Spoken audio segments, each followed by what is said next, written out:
Movie की शुरुआत में हम एनी नाम की एक लड़की को देखते हैं जो किसी से डर कर भाग रही होती है। वो कौन था, आत्मा था, भूत था, कुछ नहीं पता, बस वो भाग रही होती है। उसके बाद वो अपनी गाड़ी निकालती है और डायरेक्ट पहुंच जाती है बीच के पास। वहाँ पर वो रात में अपने पापा से बात कर रही होती है और रो रही होती है। और सुबह हमें सीन दिखाया जाता है कि उसकी डेथ हो गई है और वहाँ पर उसकी डेड बॉडी बहुत ही बुरी कंडीशन में पड़ी हुई होती है। सीन शिफ्ट होता है हमें। इसके बाद हमें जे नाम की एक लड़की को दिखाया जाता है जो कि अपने बॉयफ्रेंड लू के साथ मूवी देखने जाने वाली थी। जब वो टिकट के लिए खड़ी हुई थी, बोर हो रही थी, तो वो अपने बॉयफ्रेंड से पूछती है, अगर मेरे बजाय तुम्हें किसी और के साथ मूवी देखने जाना हो तो तुम किसके साथ जाओगे? तो वो एक बच्चे की ओर इशारा करता है और बोलता है, मैं उस बच्चे के साथ मूवी देखना जाना चाहूँगा। उसके बाद जब वो अंदर पहुँचते हैं तब वो बोलता है या तो वो बच्चा और या तो उस येलो ड्रेस वाली लड़की के साथ। लेकिन जे बोलती है वहाँ तो कोई भी लड़की नहीं है। तभी यू डर जाता है और जे को लेकर बाहर चला जाता है। बाहर गाड़ी में वो पहुँचते हैं और वहाँ पर वो इंटीमेट हो जाते हैं। तभी यू बाहर निकलता है और पीछे से आकर उसको बेहोश कर देता है। उसके बाद वो एक जगह लेके जाता है जे को और उससे बोलता है, जब जे को होश आता है वो बंधी हुई होती है और उससे बोलता है, मैंने तुम्हारे साथ इंटीमेट होकर एक आत्मा को पास आउट कर दिया है और अगर मैं ऐसा नहीं करता तो वो आत्मा मुझे मार देती। अब वो आत्मा मेरे पीछे नहीं आएगी लेकिन वो तुम्हारे पीछे आएगी।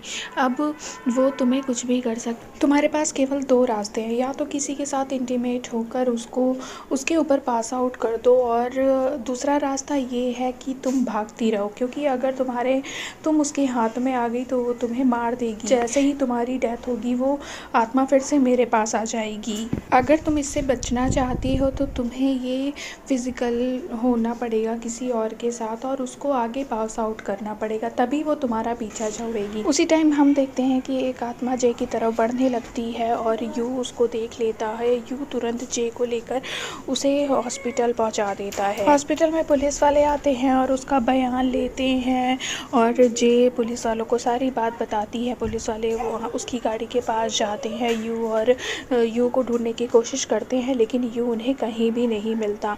उसके बाद हम देखते हैं जे फिर से कॉलेज अटेंड करने लगती है और वो खिड़की के बाहर देखती है तो एक बूढ़ी उसे नज़र आती है जो कि उसके पीछे ही आ रही थी। वो देखती है कि वो बूढ़ी उसकी तरफ बढ़ रही है, उसको मारने की कोशिश कर रही होती है। तभी वो कार में बैठ के कहीं और निकल जाती है। वो अपनी फ्रेंड पॉल और किटी को बताती है इन सब के बारे में, तो पॉल और किटी उसका विश्वास नहीं करते और बोलते हैं, आज रात हम तुम्हारे घर पे रुकेंगे।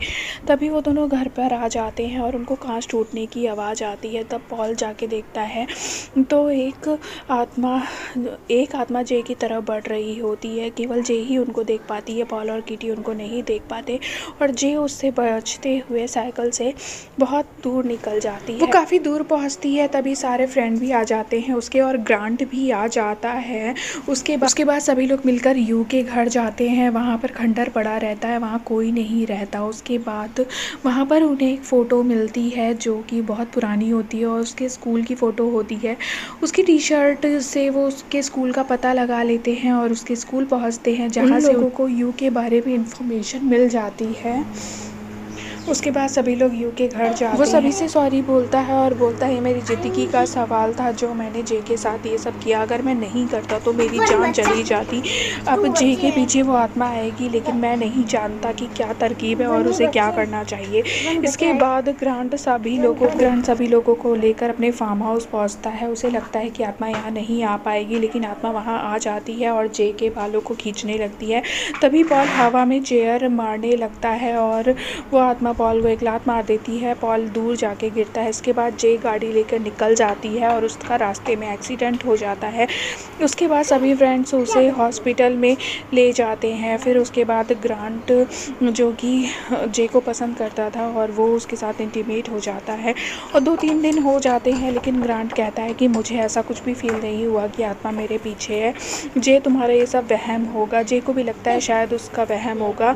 एक दिन जब जे रात में बैठी होती है तो उसे खिड़की से ग्रांट नज़र आता है, जो कि अपने ही घर में खिड़की से घुस रहा होता है। वो समझ जाती है ये ग्रांट नहीं है। उसके बाद वो दौड़ के ग्रांट में के घर में जाती है ग्रांट को बचाने के लिए, लेकिन वहाँ पर वो मरा पड़ा होता है, उसकी डेथ हो चुकी होती है और वो इन सब का जिम्मेदार अपने आप को समझती है। वो सोचती है उसकी वजह से ग्रांट की जान चली गई। पॉल आता है जे के पास और बोलता है मैं तुम्हारे साथ इंटीमेट हो जाता हूँ, जिससे वो मेरे पीछे पड़ जाएगी, लेकिन जे मना कर देती है। उसके बाद ये लोग आत्मा को पकड़ने की तरकीब निकालते हैं। ये लोग एक स्विमिंग पूल के चारों तरफ इलेक्ट्रिक वायर बिछा देते हैं, जिससे आत्मा जे के पीछे आएगी और आत्मा को शॉक लग जाएगा और वो ख़त्म हो जाएगी। लेकिन आत्मा ये सब जान जाती है और वो सभी इलेक्ट्रिक वायर को स्विमिंग पूल में फेंकने लगती है। तभी पॉल हवा में फायर करने लगता है। इसके बाद जे दिमाग लगाती है और जे उस आत्मा के ऊपर एक कपड़ा डाल देती है। उसके बाद पॉल उसे शूट कर देता है और उसी टाइम वो स्विमिंग पूल में गिर जाती है। वो वहाँ से गायब हो जाती है, लेकिन पूरा ब्लड स्विमिंग पूल में हो जाता है। इसके बाद हमें दिखाया जाता है वहाँ से तो आत्मा बच जाती है। इसके बाद पॉल कहता है मैं तुम्हारे साथ इंटीमेट हूँगा। इसके बाद पॉल जे के साथ इंटीमेट हो जाता है। इंटीमेट होने के बाद पॉल पहुँच जाता है रेड लाइट एरिया में। वहाँ पर जाकर वो एक लोगों के साथ इंटीमेट हो जाता है और उसे लगता है कि इंटीमेट होने के बाद वो आत्मा मेरे पास और जे के पास से चली गई होगी। इसके बाद हमें दिखाया जाता है पॉल और जय रास्ते में चल रहे होते हैं और उनके पीछे से एक अजीब सा आदमी दिखाई देता है, जो कि आत्मा ही होती है। यानी कि आत्मा ने उनका पीछा नहीं छोड़ा था और वो फिर से वापस आ गई थी। यहीं से स्टोरी ख़त्म हो जाती है। Thanks for watching.